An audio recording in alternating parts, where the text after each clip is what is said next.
Vozes do Marketing, hoje com um convidado muito especial, Fabrício Campolina, conselheiro da MV. Vozes do Marketing faz parte da plataforma Encontros com o Futuro, que conta com o apoio da Prime, que é o braço de universidades da ONU, do Pacto Global, da ESPM, das Eurocâmaras, do Conselho Regional de Administração de São Paulo e da ABERJ. Eu sou Matthew Schertz, diretor do World Observatory. Fabrício, conta pra gente o que faz a MV. Matthew, antes de mais nada, é um prazer estar aqui compartilhando um pouquinho, né, minha história em marketing. E a MV ela é a maior health tech da América Latina e terceira maior empresa de software do Brasil. Nossa, sensacional. Que tipo de equipamentos faz? Ela faz software principalmente de prontuário eletrônico e de gestão hospitalar. Sim. Na área da saúde. E você também tem experiência na Johnson & Johnson também? Isso. Certo? Até recentemente estava como presidente da Johnson & Johnson MedTech Brasil e na Johnson eu fiquei por 20 anos. Por 20 anos? Isso. E você é marqueteiro de formação? Sou. Eu acho que quando eu comecei a minha carreira, eu apostei tudo em marketing e tive muitas satisfações da todas as experiências que eu tive. O que o marketing te ensina? Te ensinou? Claro, acho que sempre ensina, né? Acho que o principal do marketing é que a gente nunca pode esquecer que a gente está sempre vendendo algo para alguém e que o que realmente importa para aquela pessoa é onde a gente precisa estar focado. Então, sempre se colocar na perspectiva do outro. Do outro, sei. Do mercado, do consumidor. Da persona que você está entregando seu produto. Quando começou sua carreira? Eu sou formado em ciência da computação. Olha só. E aí, logo depois, eu fiz uma pós em gestão de negócio, e aí conheci marketing, me apaixonei, e eu comecei minha carreira numa investida da Goldman Sachs em marketing, fazendo marketing de produto. O que se vendia na Goldman Sachs? Essa startup que era investida da Goldman Sachs, o produto dela era data center. Sim. Que hoje em dia, obviamente, está realmente em voga. E sim, naquela época... está na moda hoje, mas naquela época... Era uma tese que deu muita certo. Isso. Então, foram os primeiros data centers aqui do Brasil e eu estava na área de marketing de produto e tinha que criar os produtos que a gente iria estar monetizando, né, aquele data center. Então, foi uma experiência extremamente interessante, porque, primeiro, era uma visão de futuro que tinha, era um mercado que estava sendo construído e fazer parte daquilo, desenvolvendo, né, as ofertas digitais na época que iam para o mercado e participar também de todos os processos de venda, apoiando as equipes de venda, foi algo que realmente foi muito aprendizado que me trouxe bastante satisfação. O que ano isso, mais ou menos? O que anos foi em 1999, 2000, naquela época lá pré-estouro da bolha.com. Sim. Você ainda estava na bolha. Isso, eu estava na bolha, surfando na bolha.com. Estava surfando na bolha .com, eu acho que o povo aqui não sabe o que é, mas é uma bolha da internet começando. Final da década de 90. Passou pelo Y2K, o bug do milênio. Isso. E como é que se vende uma data center? Naquela época ninguém devia saber o que era. Eu não sabia o que era naquela época. Então, eu acho que era super importante, de uma perspectiva de marketing, conseguir deixar muito claro o que era a oferta do que a gente estava entregando. E isso é fundamental, porque principalmente quando você está vendendo soluções, se você não consegue deixar claro qual que é o escopo da solução, você com certeza vai ter um cliente satisfeito no futuro. Porque ou ele acha que comprou mais do que ele comprou, ou, se não, ele acaba entendendo que comprou algo e comprou outro. Então, isso será um papel fundamental de marketing de produto, deixar um escopo muito claro do que estava sendo vendido. E era fundamental também treinar a força de vendas para que eles conseguissem falar de uma forma que o público-alvo da época, que eram, né, os... Quem eram?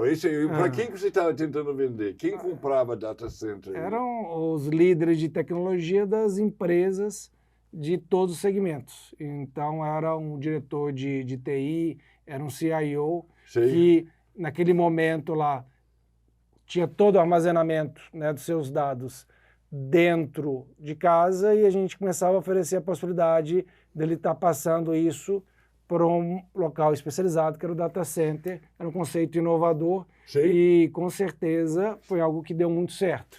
Sim. Né? Hoje é só o que tem, né? Isso. Mas isso foi um período, né, inicial da minha carreira com marketing, aí eu me empolguei muito com aquilo, e aí eu resolvi fazer um MBA nos Estados Unidos, com foco muito grande, né, em marketing. Fui para Duke University, e aquilo, obviamente, abriu bastante a minha cabeça, e aí eu volto para o Brasil, mas eu volto em outra indústria, volto na Johnson & Johnson. Em marketing também, mas na Johnson & Johnson. E o que você vendia na Johnson & Johnson como marqueteiro? Isso. Naquela época, eu vi, isso foi há 20 anos atrás, também, obviamente, a Johnson é bastante conhecida pela área de consumo, mas eu fui para a área de dispositivo médico. E então, naquela época, eu fui para uma área de marketing de dispositivos médicos, que era uma venda muito B2B, não era tão B2C. Sim. Então, era como a gente conseguia fazer realmente a promoção dos nossos produtos para hospitais, também como que a gente conseguia comunicar os benefícios desses produtos para profissionais médicos. E aí isso foi um novo mundo que né, eu conheci quando eu vim, né, trabalhar dentro da área da saúde, que realmente também era apaixonante. Sim. Porque saúde é um setor que você fica extremamente empolgado pelas possibilidades de estar impactando positivamente a vida de várias pessoas. Que tipo de máquinas você vendia? A gente você oferecia ao longo do tempo? E conta uma venda para mim, assim, você ia para o hospital, você falava com o diretor de TI do hospital, é isso? Não, aí já mudou um pouquinho quem que eram, né, os compradores. Sim. E os decisores influenciadores. Quando eu vi, naquela época a gente vendia o que chama-se stent farmacológico, que é um dispositivo que ajuda a realizar um procedimento chamado angioplastia, que dentro, né, da venda eram vários públicos. Então você tinha que fazer um trabalho de marketing comunicando os benefícios clínicos da angioplastia. De utilizar aquele dispositivo, como ele ajudava a ter menos recorrência, como ele tinha um perfil seguro. Obviamente dentro de toda uma regulação que é muito rígida dentro de saúde. Né? Isso é algo que é fundamental. Sim. E esse era um aspecto do marketing, ou seja, um marketing para o usuário da tecnologia. Para o médico, para o cardiologista. Isso, para ele entender que aquilo era o melhor para o paciente dele. Sim. E tinha também um marketing que era direcionado ao hospital, que era quem de fato comprava, mas aí era um marketing mais focado em preços, negociações. Sim. Então, como você conseguia ter uma perspectiva, né, de marketing, de precificação, uma oferta que fosse algo que o hospital, ao analisar as diversas possibilidades que tinha, entendia que aquele produto tinha o melhor custo-benefício. Sim. E que casava melhor com a proposta que ele tinha para aquele mercado que ele estava atendendo. Então, se era um hospital que estava atendendo com as tecnologias de ponta e que gostaria de atrair esse público que quer essa tecnologia de ponta, que tem o melhor, mesmo que esteja disposto a pagar um premium por isso, então a gente tinha que fazer né, um trabalho de marketing em diversos stakeholders e conseguir, de uma certa maneira, que todos estivessem alinhados que aquilo era a melhor proposta de valor para né, todo o serviço de cardiologia que era oferecido por aquele hospital. Sim. Então era uma venda bastante complexa, em que marketing precisava entender quais eram os públicos, quais eram as mensagens para cada um desses públicos, observar todos os aspectos regulatórios, de compliance, que são muito importantes dentro da área de saúde. E, obviamente, tudo isso é baseado em evidências clínicas, em o que foi aprovado pelos órgãos regulatórios. Então, é fundamental você conseguir estar totalmente, né, conforme com todos esses requerimentos. E aí foi um mundo novo que se abriu e que marketing, mais uma vez, me permitiu navegar com sucesso nesse mundo. Sim. E aí, a partir daí, Matthew, abriram-se oportunidades também para ir para a área comercial, e também é outra experiência que eu acho que é fundamental, principalmente... Qual que é a diferença ali, no caso? Quer dizer, eu imagino que esse ciclo de... Só uma coisinha antes de ir para a área comercial. Claro. Esse ciclo de venda, de marketing, é muito longo, né? Imagino. Com data centers, com máquina de angioplastia. Quanto tempo leva para vender esse tipo de produto? Acho que aí cada produto tinha uma dinâmica diferente, né? Sim. Na época de data center, eram soluções que vendiam e aí normalmente eram ciclos de vendas de 6 a 9 meses. Sim. Eram soluções mais complexas. Sim. Já na parte de dispositivos médicos, eram produtos mais de consumo mensal. Aí, normalmente, o desafio era você conseguir fechar um primeiro contrato. Depois que esse contrato ele era fechado com o hospital, aí o consumo ele vinha... Aí compravam outros, vendo que funcionava, que era... Já ia, isso. Eram dinâmicas. Você precisa entender a dinâmica de cada negócio. Você ter domínio do negócio é fundamental para você fazer boas escolhas estratégicas. E aí a área comercial é diferente como? Então, aí a área comercial é o time que no dia a dia está realmente acompanhando qual que é o uso dos materiais que estão ocorrendo para poder garantir que não falte produto na ponta, que ficam visando também se tem problemas de faturamento, e aí garantindo que todo o ciclo de faturamento ele ocorra da maneira adequada. Ou seja, que os hospitais estão pagando. Que você está faturando de uma maneira adequada e que após faturar esse recebimento ele ocorre também. Então tem muitos mais aspectos operacionais e mais de liderança, eu diria, de times para fazer essa operação ela funcionar. Marketing é mais estratégico. E aí era uma coisa bem interessante que eu pude viver, né, dentro da minha experiência na Johnson, que eu pude viver tanto isto que era estratégico em marketing, e depois viver mais algo de liderança, que era na área comercial. E aí eu tive a oportunidade de ir entre uma dimensão e outra, Brasil e América Latina, aumentando o escopo de responsabilidade, que me preparou para eventualmente assumir uma posição de gerência de diretoria de unidade de negócio, que é muito forte, tanto estudamento de marketing quanto comercial. Então, marketing foi fundamental para eu estar preparado para quando surgir essa oportunidade, para poder assumir essas posições que acabaram me levando até onde eu cheguei na presidência. Sei. E na MV, o que você faz lá? Hoje eu estou no conselho, então, como conselheiro, eu tenho uma participação muito mais de dar um direcionamento para as estratégias, né, que a equipe executiva define no dia a dia e obviamente, é algo que também tudo que eu tive de formação de marketing me ajuda, porque no final das contas, eu diria que quando você pensa em estratégia, acho que marketing é mais ou menos uma fundação que te ajuda a pensar sobre mercados, pensar como você vai chegar no seu cliente final ou naquele segmento que personifica aqueles que vão comprar o seu produto. Então, é algo que é bem interessante dentro dessa perspectiva que eu posso usar da minha formação de marketing para ajudar nesse direcionamento estratégico. O que mudou nesses 25 anos de marketing? Eu acho que o que não mudou é o que mudou.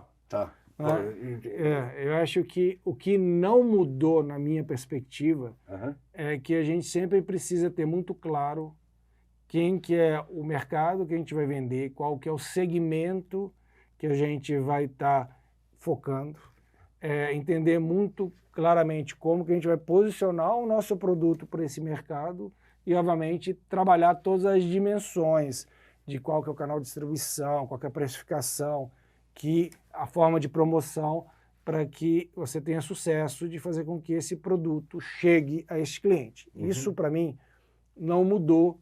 E acho que frameworks como Big Picture, que Kellogg sempre gosta bastante de divulgar, que eu acredito, na minha visão, eles continuam atuais, assim como, por exemplo, um dos livros que eu mais gosto de marketing, que são As 22 Leis Imutáveis de Marketing, que fala bastante sobre posicionamento. Eu acho que isso não muda.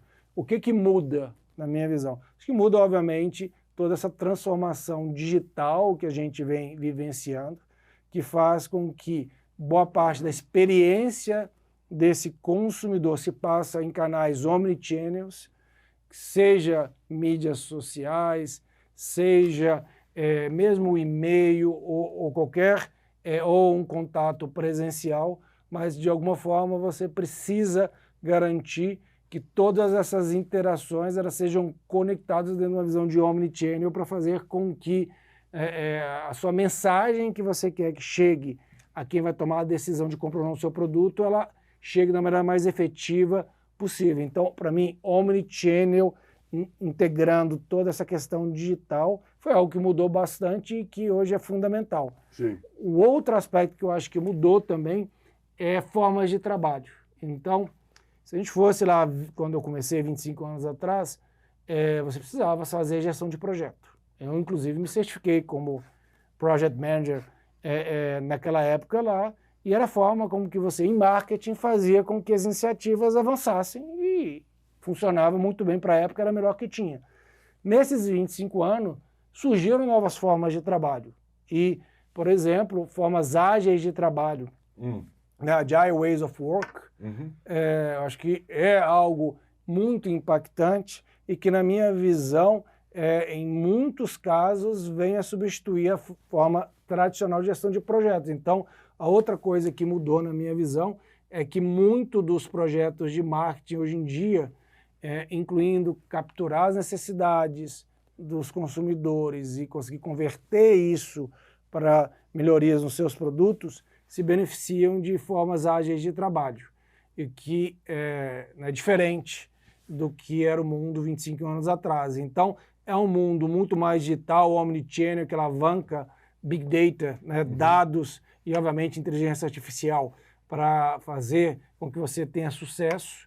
E é um mundo em que formas ágeis de trabalho pode te tornar muito mais efetivo na forma que você prioriza o seu tempo e como você consegue mover organizações em direção a gerar valor para os mercados que você atua. Nós falamos muito nesse podcast com estudantes de faculdades e de administração e de marketing e de publicidade. E aí, se você pudesse dar um conselho para você mesmo, 25 anos atrás, ou para os alunos de hoje, digamos, o que você diria? Eu acho que nunca perca a curiosidade. O mundo ele é muito dinâmico. Então, eu acho que no momento que você perder essa gana de sempre adquirir novos conhecimentos, entender o que está na ponta e se posicionar como aquele que está trazendo essa vanguarda, eu acho que você se torna obsoleto. Então, eu acho que nunca perca a curiosidade. As coisas vão continuar evoluindo, elas vão mudando. O que funcionava no passado não vai funcionar provavelmente no futuro. Então, não perca a curiosidade. Perfeito. Fabrício, muito obrigado. Foi ótimo. Obrigado. Sensacional.